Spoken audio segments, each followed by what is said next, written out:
एक क्लासिफिकेशन तो आपने देख ली कि पोलर या नॉन पोलर की बेस पर। एक क्लासिफिकेशन है कि एसेंशियलिटी क्या है, यानी एसेंशियल अमाइनो एसिड्स और non essential amino acid. Essential amino acids वो हैं जो कि हमें डेली बेसिस पर डाइट में दरकार हैं, और इनकी कमी से डेफिनेटली बॉडी में प्रॉब्लम शुरू हो जाती हैं और हेल्थ इश्यूज़ आना शुरू हो जाते हैं। तो एसेंशियल अमाइनो एसिड्स जो हैं उनमें histidine, isoleucine, leucine, methionine, phenylalanine, threonine, tryptophan और वेलिन शामिल हैं। नॉन एसेंशियल से मुराद ये है कि ये डाइट में अगर मौजूद हैं तो सुभान अल्लाह, नहीं है तो doesn't matter, body can synthesize by its own.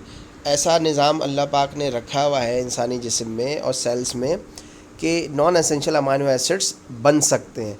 Basically non essential amino acids भी इन्हीं एसेंशियल अमाइनो एसिड्स के ऊपर डिपेंड करते हैं। अगर एसेंशियल अमाइनो एसिड्स आते चले जाएंगे डाइट में तो नॉन एसेंशियल भी बनते चले जाएंगे। तो बुनियादी तौर पर हमें प्रोटीन इंटेक करनी है और अच्छी प्रोटीन इंटेक करनी है। नॉन एसेंशियल अमाइनो एसिड्स में एलानिन है, आर्जिनिन है, एस्पार्जिन है, एस्पार्टेट है, cysteine, glutamic acid, glycine, ornithine, proline, serine और टायरोसिन। तो ये दो फर्दर क्लासिफिकेशन है एसेंशियलिटी की बेस पर।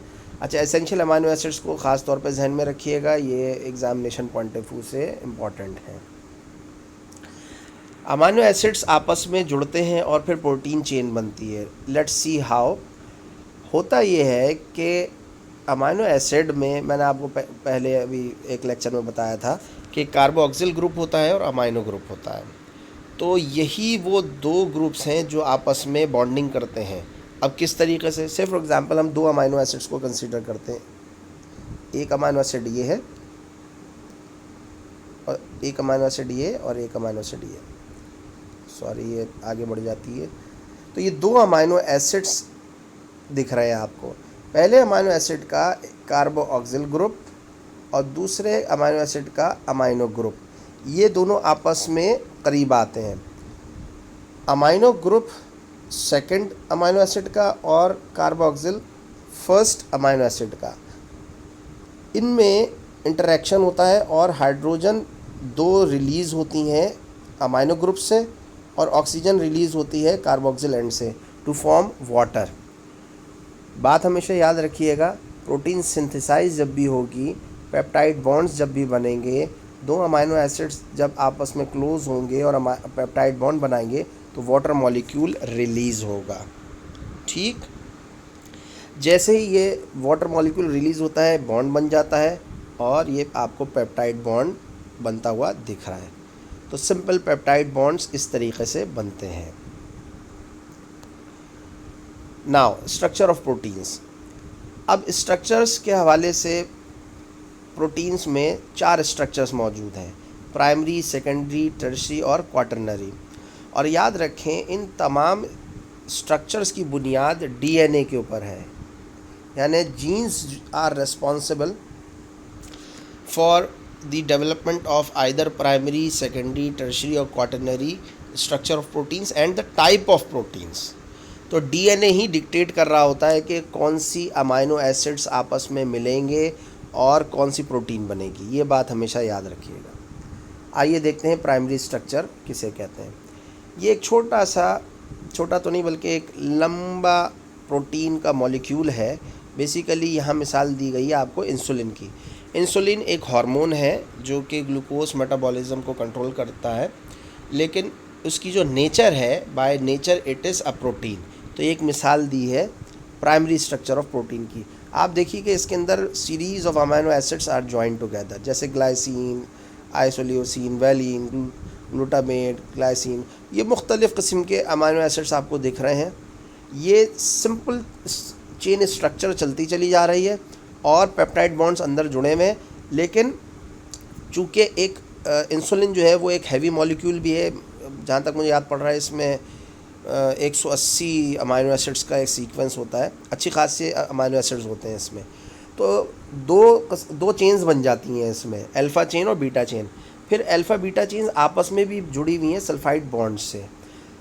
लेकिन बुनियादी तौर पर प्राइमरी स्ट्रक्चर ये है कि सिंपल अमाइनो एसिड्स एक पॉलीपेप्टाइड चेन बना लेते हैं, और अगर उसके अंदर फर्दर चेन्स हैं अल्फ़ा बीटा गैमा यानी 3-4 मुख्तलिफ चेन्स हैं तो वो भी आपस में जुड़ी हुई होती हैं बाय द सल्फाइड बॉन्ड।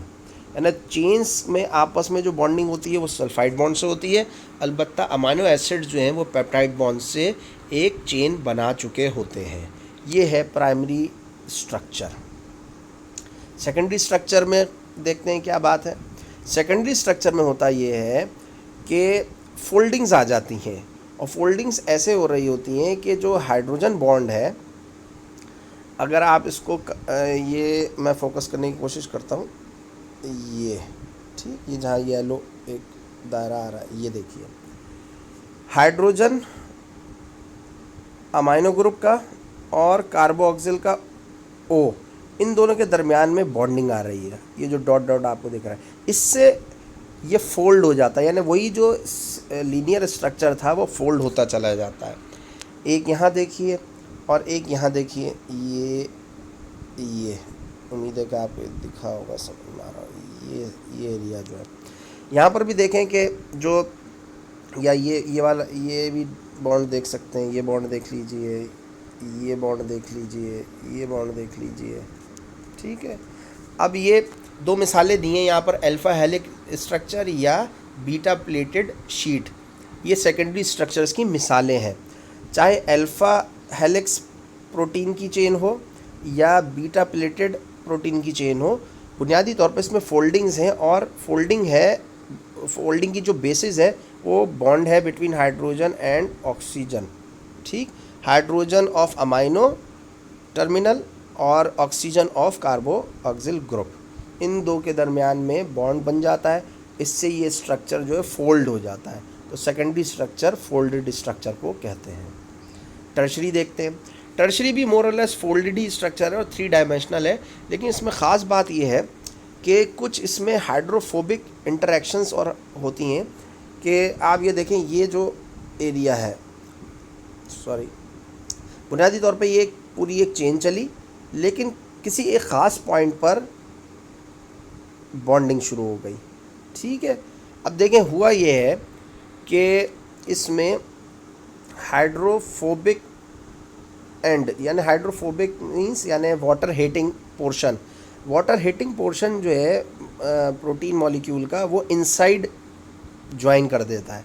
ऐसा होता है कि ये, यानी फर्ज करें एक धागा ले लें, धागे की फोल्डिंग इस अंदाज से करी कि कुछ जो सिरे हैं वो आपस में करीब आ रहे हैं दरमियान में से, और वो जो दरमियानी एरिया करीब वाला है वहाँ पर बॉन्डिंग हुई हुई है, और वो एरिया वाटर हीटिंग है, यहाँ पर water is not allowed to enter. अलबत्ता ये जो बाहर का एरिया है, दैट इज़ ये सारा एरिया, ठीक है, ये सारा एरिया, ये हाइड्रोफिलिक होता है। तो ये अहम बात आती है टर्शरी स्ट्रक्चर में कि हाइड्रोफोबिक पोर्शन जो है वो इनसाइड फोल्ड हो जाता है, और हाइड्रोफिलिक पोर्शन जो बाहर की तरफ एक्सपोज हो जाता है to interact with the water.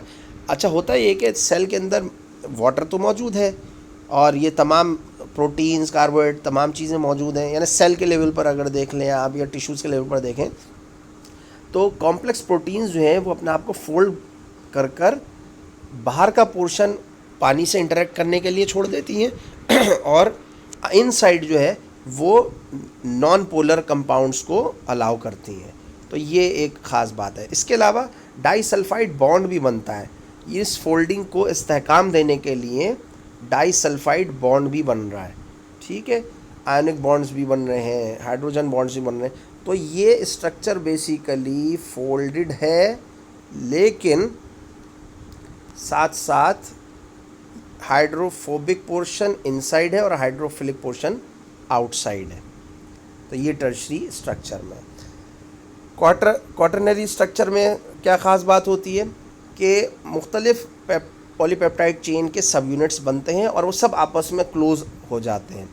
और ये देखिए कॉम्प्लेक्स किस्म का मॉलिक्यूल बनता है, कॉम्प्लेक्स स्ट्रक्चर बन गया। से फॉर एग्जांपल इसमें अल्फ़ा बीटा चेन्स आपस में, 2 चेन्स जो हैं वो जुड़ रही हैं। ये मॉलिक्यूल दिखाया है, एग्जाम्पल है ये हीमोग्लोबिन की। हीमोग्लोबिन जो है वो भी प्रोटीन है एंड दैट कैरीज ऑक्सीजन। कहा जाता है कि एक हीमोग्लोबिन जो है वो 4 किस्म के ऑक्सीजन को बाइंड कर सकता है, 4 मॉलिक्यूल्स ऑक्सीजन के कैरी कर सकता है। हीमोग्लोबिन में 2 अल्फ़ा यूनिट्स होते हैं, 2 बीटा यूनिट्स होते हैं। तो ये अल्फ़ा, ठीक है जी, और ये बीटा। तो सिमिलरली 2 अल्फ़ा हैं और 2 बीटा हैं। तो क्वाटरनरी स्ट्रक्चर में सब यूनिट्स जो है वो आपस में आकर गुत्थम गुत्था हो जाते हैं और एक समझ लें कि बहुत क्लोज स्ट्रक्चर बन जाता है, और ये बहुत कंपोजिट स्ट्रक्चर होता है, बहुत स्ट्रॉन्ग स्ट्रक्चर होता है। तो यहाँ तक आपके बात समझ में आई होगी। दोबारा देख लेते हैं। प्राइमरी स्ट्रक्चर में सिंपल सीक्वेंस है अमाइनो एसिड्स का, और अगर उसमें एक से ज़्यादा चेन बन रही हैं तो दोनों चेन आपस में सल्फाइड बॉन्ड से जुड़ी हुई होगी। याद रखें, जो चेन्स हैं वो आपस में बॉन्डिंग करती हैं सल्फाइड से, अलबत्ता पेप्टाइड बॉन्ड जो है between the 2 amino acids develop होता है।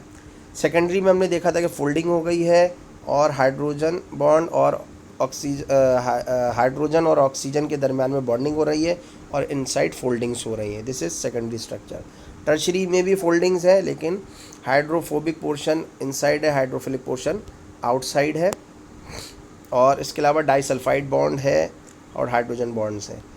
क्वाटरनरी में क्या है कि मुख्तलिफ चेन्स हैं और सारी चेन्स आपस में एक कॉम्प्लेक्स स्ट्रक्चर बना चुकी हैं।